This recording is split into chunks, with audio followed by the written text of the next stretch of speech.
Good weather mga bossing. Medyo okay na yung panahon. Maraw na kanina. Pero may parating pa rin atang bagyo. So dumating na yung order natin sa Orange App. ARM 3cm. Sana matibay. Medyo alanganin lang siya nung una. Kasi sumasayad yung carb cover natin sa gulong. Kaya nag-DIY na lang tayo. Ginawa natin is binend ko to, yung pinakadulo kasi sumasayad siya dito. Kaya hindi ko siya ma-straight. So ginawa ko, binend ko tong dulo na to para straight pa rin siya.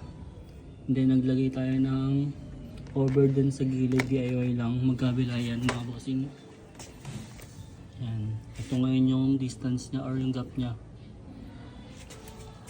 Tapos itong shock natin 305mm. Nagpalagay ako ng lifter kasi baka sumayad siya dito. Kaso nga lang parang masyadong nakabuka or mataas ata. So pinaka maganda atang gawin is mag stock size tayo na shock. Yan. Ito yung itsura niya guys pagka malayo.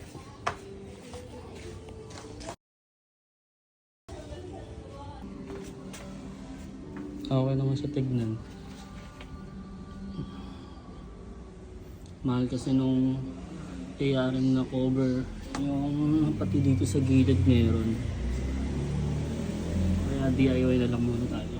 Yan lang. Thank you.